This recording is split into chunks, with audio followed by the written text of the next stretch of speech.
I'll be solving the economics CA week 7 quiz. I won't be posting math because other channels have already posted the math CA quiz. So let's begin, inshallah. The population pyramid of a less developed country has gently sloping sides, a wide base, and a narrow top, and resembles a pyramid shape. This is how it looks like in the book. It looks like this. If it has a narrow base, if it has a wide base, it means that many people are having children, so there's many people in the younger population. But since there's malnutrition and a lower standard of living, it's gonna have a narrower top. It means that it has a high death rate, and it has gently sloping sides. These sides represent the death rate. So next question. Which of the following is a negative effect of globalization? What is globalization? Globalization, it means that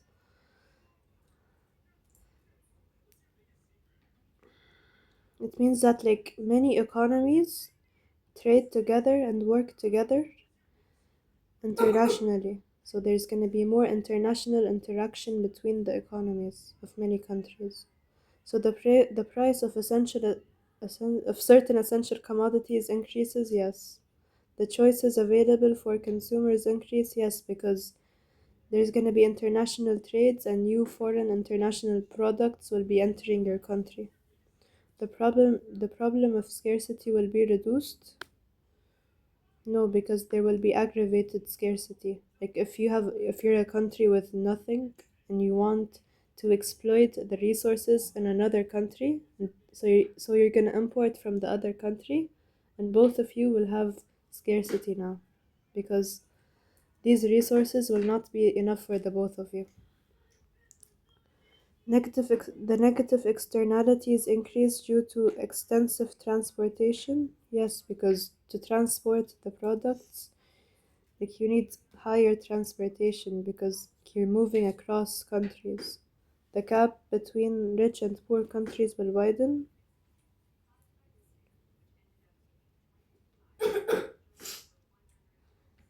That's true as well.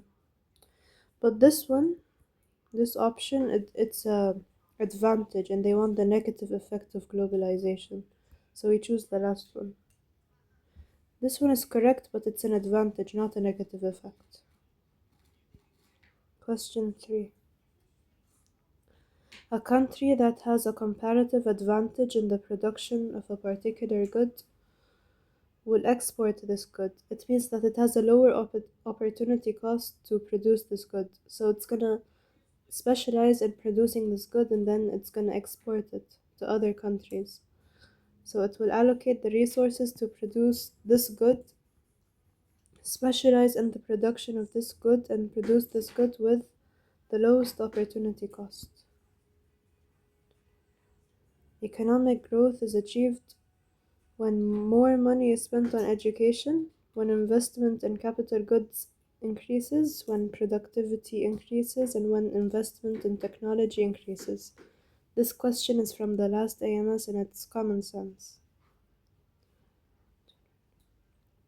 Economic growth leads to lower poverty, due to higher incomes and higher efficiency and higher life expectancy. This also is a repeated question, and it's common sense as well. Which of the following represents the effects of the exploitation of resources? There's many repeated questions from previous AMSs. Like the new material is usually at the end of the quiz. So negative externalities will decrease? No. Economic growth may be quickly achieved? Yes, because you're using all of the resources, most of the resources. Natural resources will be consumed quickly? Yes.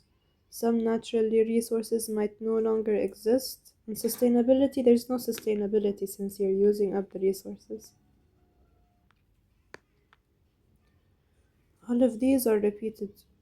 The conservation of resources results in sustainable growth since future generations will be better off. It also reduces negative externalities but slows down economic growth because you're not using all of the available resources. You're not using it to its maximum potential. In order to promote economic growth using monetary tools, the central bank has to decrease the interest rate on loans and encourage firms to invest in technology through facilitating borrowing, and it should purchase bonds. This one is also repeated. If you want to promote economic growth, you don't want to spend more money on, like, if you have a loan from the bank and it has a low interest rate, you would want to actually take it, so you're gonna pay less, so you're gonna be encouraged to invest and borrow. And the last one, it's in the book. It's in the last AMS. It's copy paste. In order to promote economic growth through using fiscal policy tools, the government should increase government spending, decrease taxes, increase spending on infrastructure, and increase investment in technology. If they want to increase economic growth, they should encourage people to spend. If they increase the taxes, people won't be encouraged to spend since they're already going to be paying taxes. The transition from a developing country to a developed country is. Oh, this one is a new question. This one is a new question from this week's material. The transition from a developing country to a developed country is characterized by more employment opportunities, higher tax revenues, higher level of saving, wider choice of goods and services, and more access to education. See, because developing country, it means like it's a poor country basically. And developed, it means it's rich. So it's characterized by more employment opportunities, higher tax revenues since more people will be employed, higher level of saving since they will have excess money after their spending to save it. If they have barely any money, they won't have any money left to save in the end. Wider choice of goods and services, yes, since there's going to be more job opportunities and many goods and services being produced, and more access to education, that's correct, because you need more education so you can have skilled workers in the future. Which of the following is a measure to consider a country economically developed or developing? The literacy rate, the income per head, the population growth rate. It came last week's AMS. Before last week's AMS. Developing countries face problems because of their high reliance on the primary sector, high foreign debt, and high level of government debt and borrowing. Developing countries, basically poor countries, they have a high reliance on the primary sector. So they have primarily farming. They farm a lot because they don't have the technology needed to produce machines, to make more advanced goods and services. Which of the following factors will hinder or slow down economic development? Corruption, low illiteracy rate, low illiteracy. It means that it's high literacy, which is good. It's a bit confusing because someone might misread this and automatically choose it without thinking.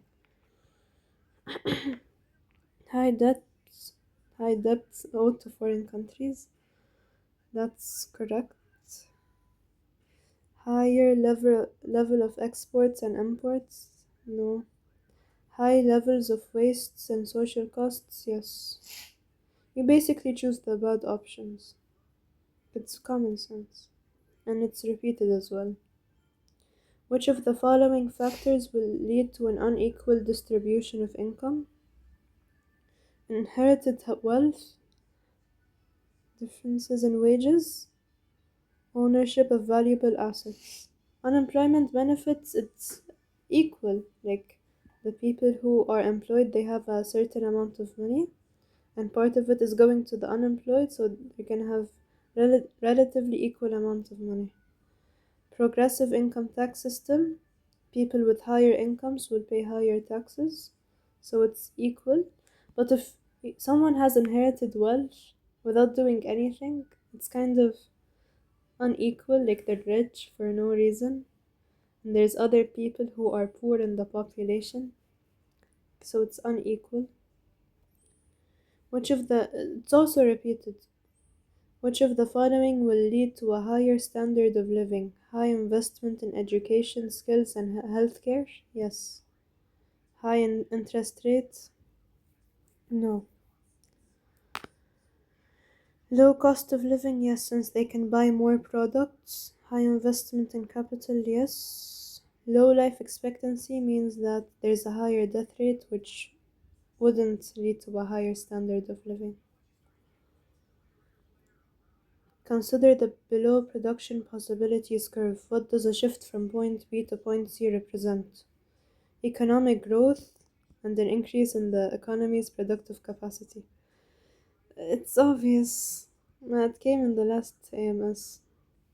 I'll like primarily be explaining the new questions, not the old ones. The size of a country's population increases when the number of newborn increases. People are having more kids. The number of immigrants decreases. You should also be careful. If it says immigrants, it means people leaving the country. While if it says immigrants with an I, it means that they're entering the country. So the number of immigrants decreases will increase the country's population. And the number of deaths decreases because there's gonna be more living people. Identify how each of the following changes as a result of a rapid increase in the population size. The demand for imports increases since there's going to be a higher population and they're going to demand more. The standard of living of an overpopulated country, anything that's excessive, overpopulated, underpopulated is not good. So the standard of living will decrease. The burden on taxpayers increases because if there's a rapid increase in population size, it means that there's going to be limited job opportunities. So there's going to be higher taxes on the employed people so that the government can afford to give the unemployed people unemployment benefits. So the level of demand increases because there's going to be more people and they're going to demand more stuff. For each of the following type, if they increase or decrease as a result of having an aging population.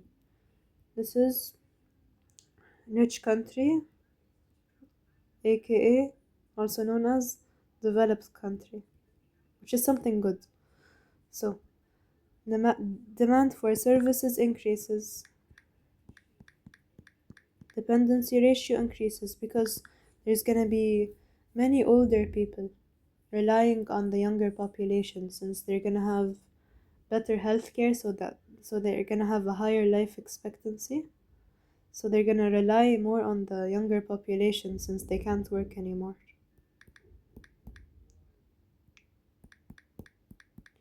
Burden on taxpayers increases because they have to pay so that the government can provide the old people with pensions and like money so that they can survive. Budget deficit increases because yet again the government has to pay the elderly people, and if they don't have enough tax revenues, there's gonna be a budget deficit. They're gonna pay more than they receive in taxes. Geographical mobility decreases because people will be stuck. Like if you're a young person taking care of an old person, You can't move a lot because like you need to stay in that location so you can take care of that person. If you have nobody to take care of, you can move however you wish. In each of the following cases, state whether the population growth increases or not. Low life expectancy, it does not grow further. People are dying, it's not gonna grow. Higher birth rate than death rate, population growth increases since more people are coming than leaving. Very low death rate increases since it's not decreasing. Higher cost of raising children, population does not grow further because people wouldn't want to have kids because raising them costs a lot of money.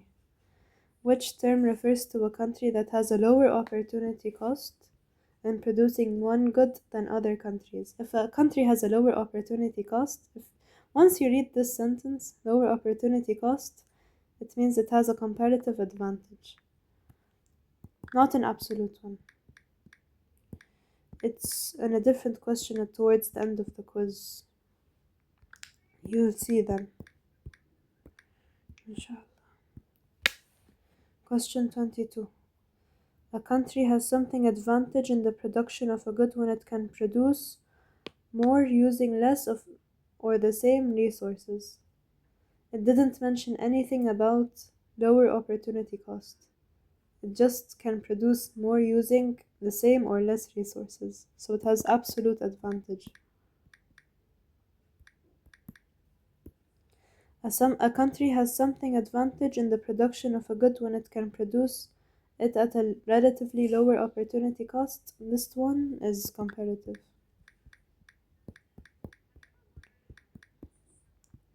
Question 23.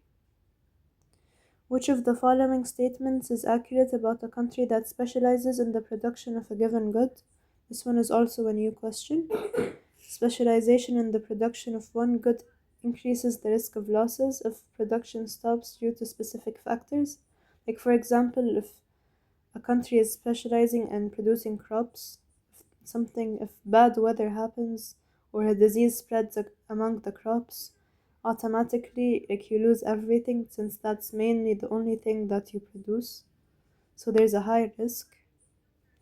Specialization results in lower demand if rival firms can produce at a lower cost. Yes, because the rival firms will be cheaper to buy. No one's gonna buy from you anymore, so there's gonna be lower demand. Specialization protects a country from trade restrictions on its exports. No, it has nothing to do with it. It has nothing to do with that.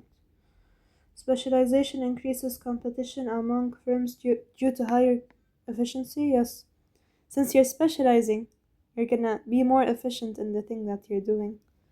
So many firms will be fighting to see who produces the best good with the lowest price. Specialization limits the country's capacity to export the good? No, on the contrary, it increases the capacity to produce the good since it's like the country is doing what it's good at producing, using its resources. Which of the following about an optimum population is true? It refers to the population where the number of people is ideal for producing a maximum per capita. Yes, like there's a good amount of people. You can utilize all of the people without it being overpopulated or underpopulated. It is a definite situation in which between an overpopulated population and an underpopulated population.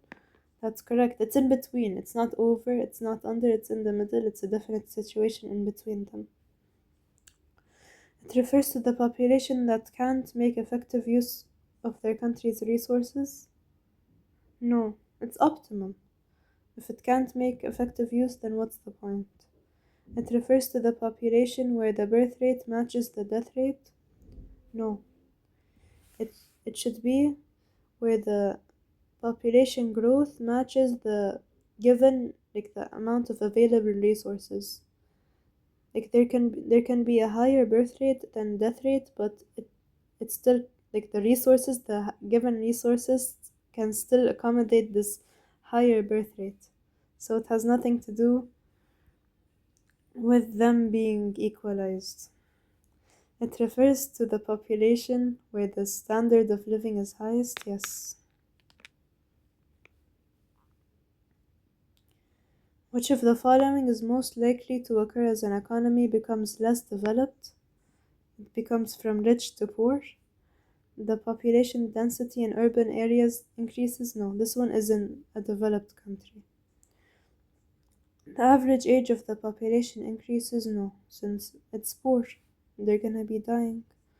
The population density in rural areas increases? If urban areas increase in rich, then rural areas will increase in poor. Like vice versa, it's the opposite. The birth and death rates increase, yes, since people will have more kids, since they don't have the medical advancements to prevent having kids, and the death rates increase since they won't have medicine to take care of the elderly people, so they're gonna die easily. The reliance, there's not enough medical resources and a lack of food as well, a lack of good healthy food. The reliance on the primary sector increases, yes, since they're not going to have the appropriate technology to go to any other sector. Which of the following is accurate about globalization? It refers to the isolation of countries? No. It always worsens political and economic relations? Not always.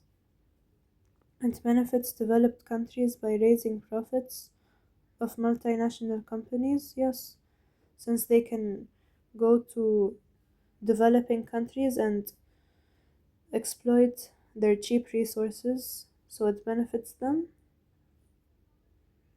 So they're gonna have higher profits and a lower opportunity cost. It results in an increased focus on specialization in developed countries, yes, because if each developed country specializes in something, like on average, there's gonna be everyone will be doing what they're good at, and each one will be giving the other country what some of their products in return from some of their products, which they are good at producing. It benefits developing countries by creating new job opportunities and improving the HDI. Yes, since multinational companies can open in these developing countries and help them. But sometimes they get exploited as well. So state whether each of the following statements about this theory is true or false. A growing global population with limited food causes a depletion of resources. True. Following the depletion of resources due to a population growth faster than the food production growth, birth rates would increase and death rates would decrease. False. Like you're gonna have less food, so death rates will increase, they wouldn't decrease. A mismatch between the number of citizens and food supplies leads to famine, poverty, and wars. True. Common sense. Populations increase geometrically while food increases arithmetically. True. It's written in the book. It says geometrically, and مثلا the population increases 1, 2, like 2, 4, 6, 8, 10, 12. It increases geometrically. Like it increases geometrically, like it multiplies, while the food increases arithmetically. 1, 2, 3, 4, 5. So there's gonna be less food than it can support the population. Despite the introduction of technological improvements that significantly lead to the increase in food production, this theory could not be criticized. No, it's criticized because now food is not increasing arithmetically. So false. The rate of economic growth slows down when there is an increase in the interest rate, a decrease in investment in infrastructure, and a decrease in the improvement in the use of technology and machines in production. So it's common sense. If you increase the interest rate, people will be paying more. They wouldn't want to invest, so the rate of economic growth decreases. A decrease in investment, any decrease in investment would lead to a decrease in economic growth, and a decrease in improvement in the use of technology, by common sense, would decrease the rate of economic growth. Which term refers to a decrease in the standard of living as a result of a decrease in aggregate demand over a period of time. This is the definition of a recession. It came also in the last AMS quiz. Many of it is repeated. I don't know why. They like to repeat stuff. Which of the following government tools promote productivity and economic growth? Develop training programs, encourage firms to invest in technology, increase spending on healthcare. If you remove subsidies, firms will not be encouraged to produce, so it's gonna lower the productivity and reduce spending on education. There's gonna be less skilled workers in the economy, so they can't take higher skilled jobs, so the productivity decreases. Economic something leads to a quantifiable increase in output and economic. See, if it's an increase in output alone, economic growth, while economic development is an increase in everything, not just the output. So it results in an increase in the quality and quantity as well. So in addition to quantity, the quality will increase. So economic development. 32. Which of the following is a result of economic development? All the good options. Economic well-being, an improvement in the quality of life, a higher level of productivity. This also came in the last AMS. A less developed country is characterized by low reliance on exports,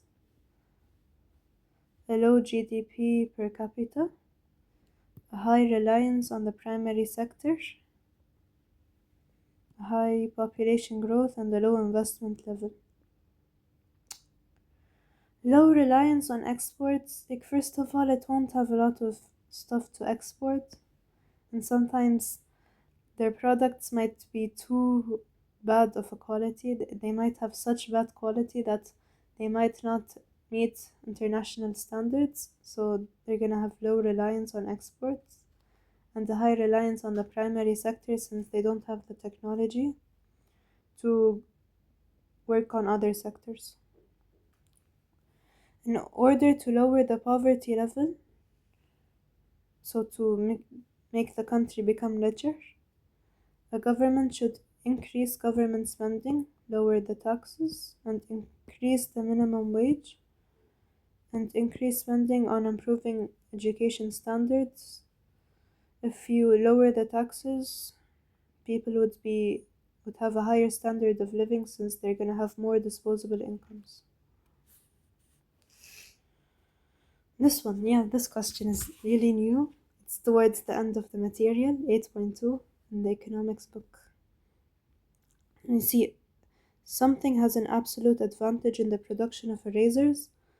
If they say absolute advantage, you don't need any calculations. You just see which country produces more from the graph. So country S has the absolute advantage in the production of erasers. Also in the pens. As you see, erasers and pens, they have more units. And both of them have used the same resources. Like, we need to imagine that half of the time is spent in making pens and the other half is spent on making erasers, and they're both working using the same resources. So country S has the absolute advantage in the production of erasers. This means that it can produce more using the same resources. Now they want the comparative advantage in the production of erasers. So we need to find the opportunity cost of making one eraser. So we divide the number of pens by the number of erasers. Here we get 1.67, I think. Wait, I need to check on the calculator. No, 1.6. And in country S, we do 1000 divided by 600. We get 1.67.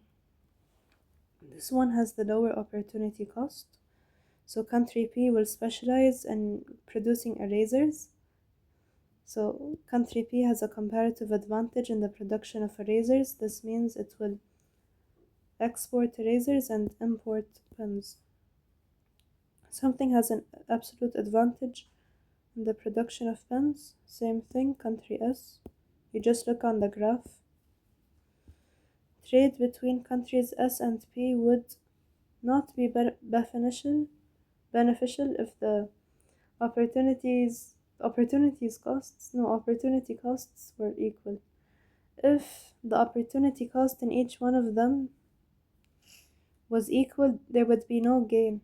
Like, I'm not benefiting from you having a lower opportunity cost if we both have the same opportunity cost. The discovery of new resources, adoption of new technology, improvements in education can something production costs.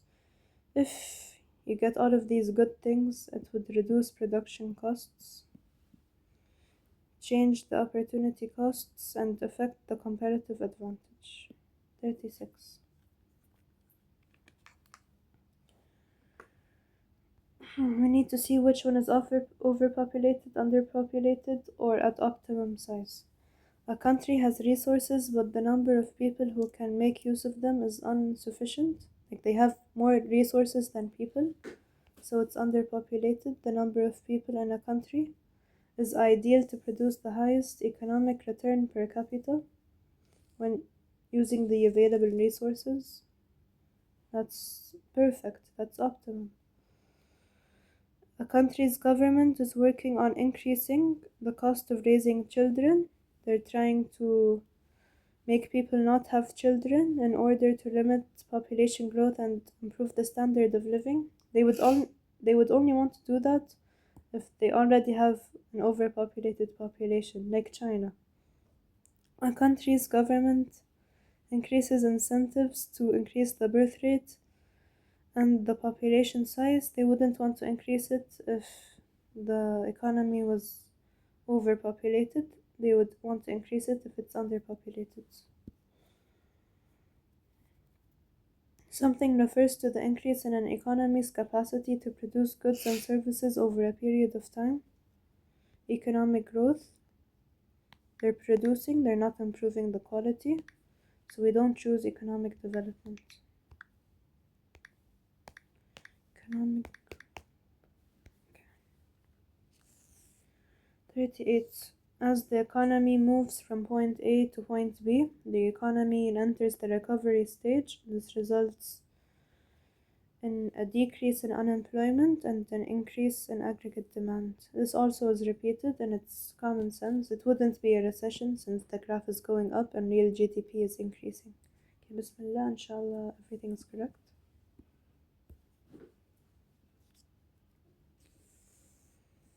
Okay, alhamdulillah, if you have any questions, you can just ask in the comments.